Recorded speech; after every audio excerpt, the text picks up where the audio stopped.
All right, guys, welcome to the Off the Bench podcast. We have Luna. Luna, you got like one of those one-word names. That's pretty good. What's your... This first time we spoke, right? It is. And you were recruited or hired or helped by Rachel?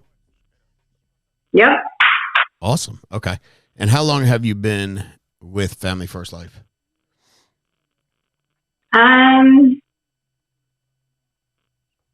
I mean, I've been in the home since the beginning of May. I would say it was sometime in April that I was actually like onboarded and active and everything. Okay, so you started like first time in the home in May. Yes, I think it was the second week in May. Okay. Do you know how many families you helped?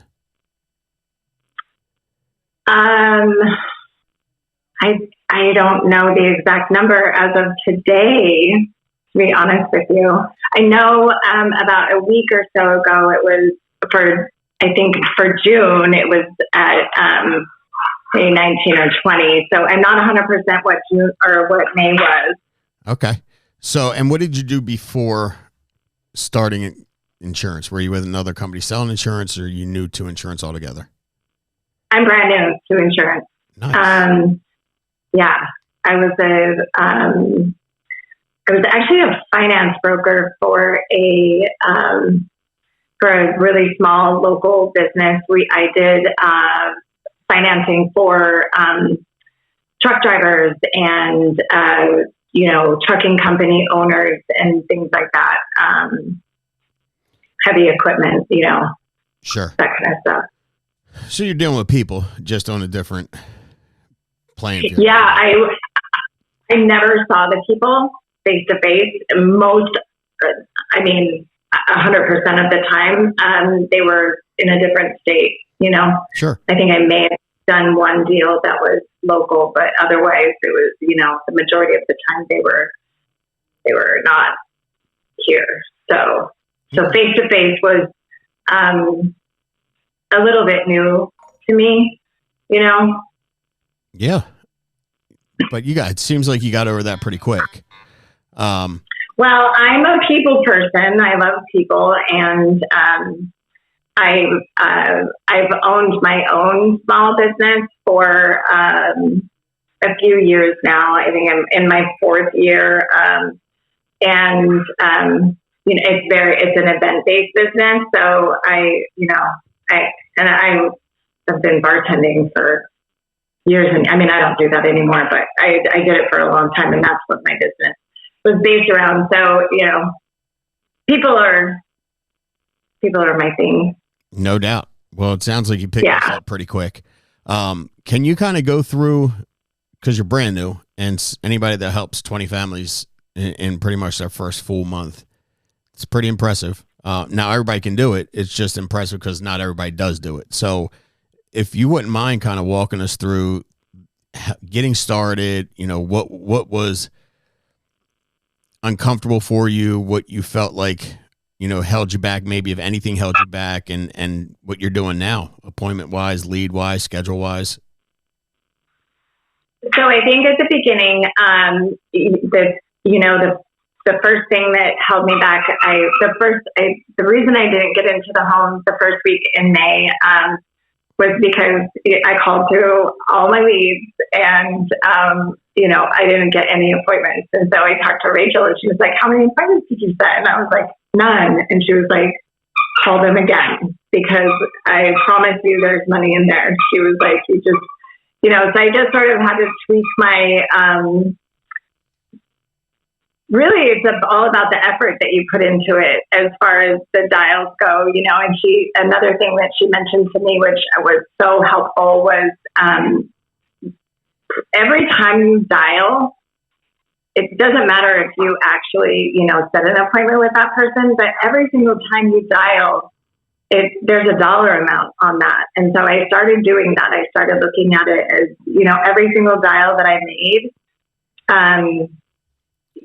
it might not end up with me in the home, but eventually I'm going to get in the home. And, each dial is a dollar amount, and I still, think of it that way. So, I think at the beginning, just kind of getting out of my head and really looking at it as a numbers game, as in the more dials you make, the more contact you're going to make, and the more chances you're going to have to help a family. So, once I kind of got to that and I really started looking at it that way, then that's kind of when, things started changing for me. I had to, like I said, get out of my head, and that worked. So what is that a dog? It's a dog and her squeaky toy. Yeah. Oh my God, that's funny. Sorry. No, it's okay. I'm like, is that on mine? We have dogs. I like dogs. So get out of your own head. So the first time you called a list and you got set no appointments, you let them hang up on you, let them get off the phone without setting the appointment, right? Yeah. Or I just didn't get a hold of anybody, And now were you triple dialing people in the beginning?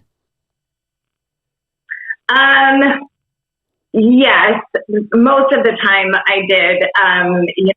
There were a couple where I would just dial twice, but I did start off as dialing multiple times. But I think I just wasn't. Well, for one thing, your start time is huge.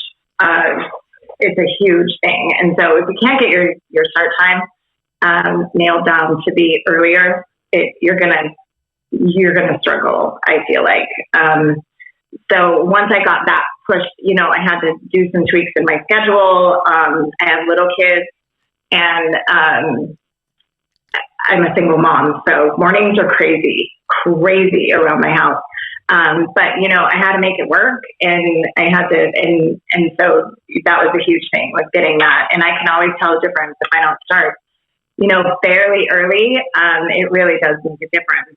And so that was something that I had to do. No, that's huge. Too. When you say fairly early, what do you mean by fairly early? I mean, I usually try to be on the phone by ready to go by 7:30, and then, making my first dial by 7:45 at the latest. And it's, kids are unpredictable, so right. It's not always perfect, and it doesn't happen that way every single time, but it's always. Okay. Well, yeah. And listen, that makes sense. And, you do what you can do. You're a single mom, got kids. You're right. Kids are not predictable. So you do the best you can do, but if you had, I'm going to ask you like this.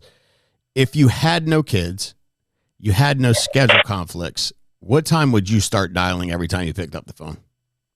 7:30 every day. There would be no question. Okay.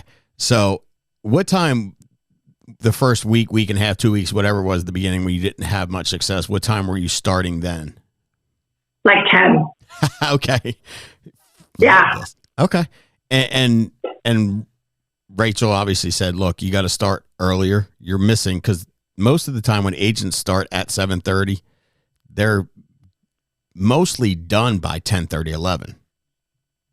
And so you were missing 8:30, 9:30, 10. You were missing 3 primetime hours by not getting on a phone at 10. And again, it's not like you knew all this stuff and nobody told you, or maybe somebody told you didn't hear it, or your kids were calling your name while they were telling you, like all that stuff can happen, but you made the adjustment, which is huge.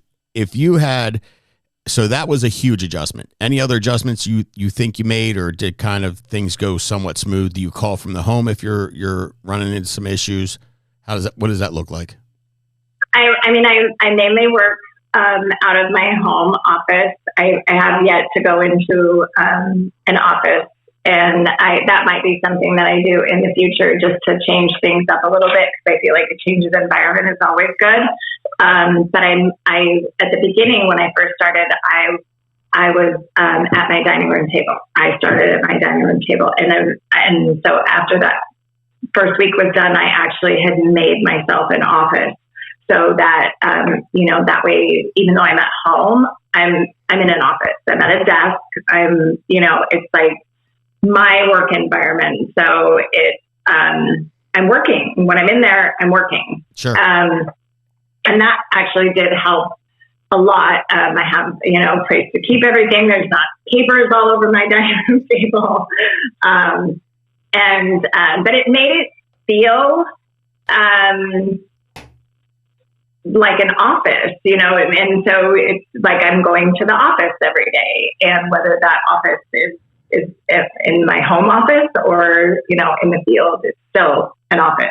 So yeah, no, it's a big deal. Getting up, getting showered, getting dressed as if you're going to work and not just going to lounge at a chair in your PJs and talk on the phone. So I do like that. And that's another thing that I do. That's a really good point, Frank, is that I don't, even on dial days, I get up just like I would be visiting people in their home. I get up, I get dressed, I do my hair, like everything. I do all of it because I feel like and Jamie says a lot too, like a lot of it is about of course it's about your mindset, but it's also about your voice and like how you sound on the phone. And if you are I'm sorry, and maybe it works for some people, but it doesn't work for me. I can't be, when I'm in my pajamas, it's because I'm relaxing. I'm not there to relax. I'm there to,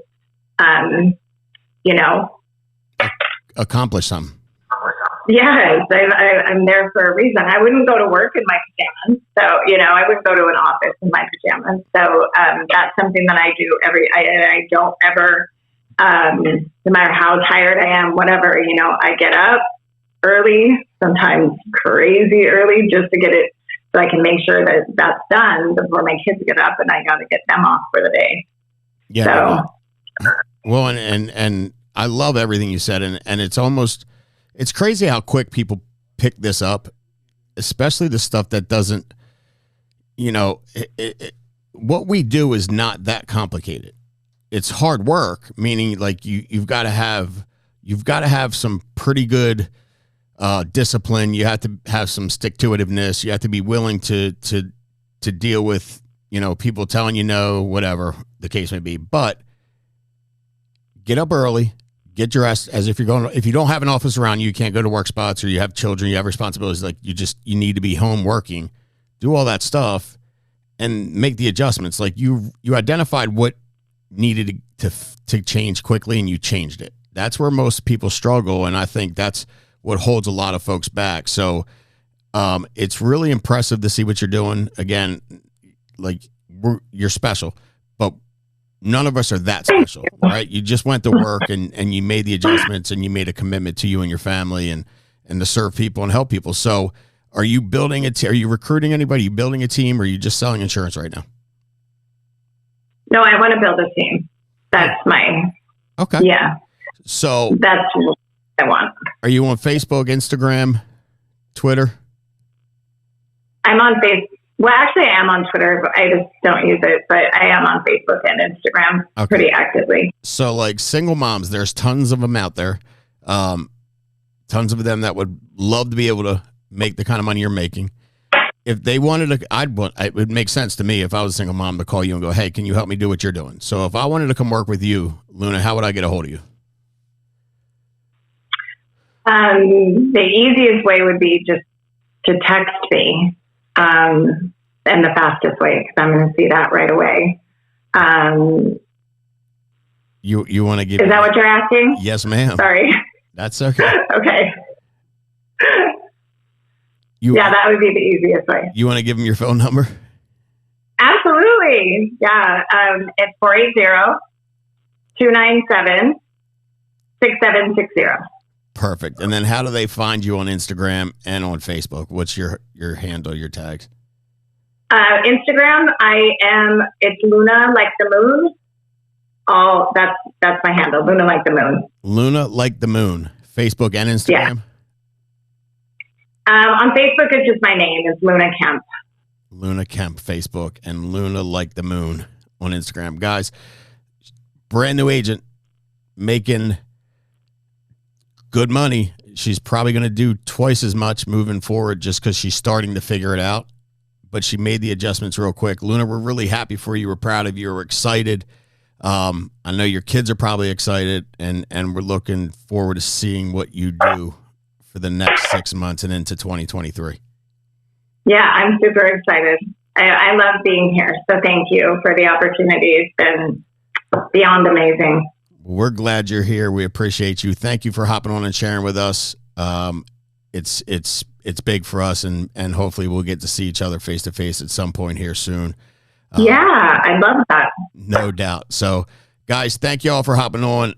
Let's continue to share the opportunity. Let's make changes, adapt, do what we need to do to fix what we need to fix to have success, just like Luna did.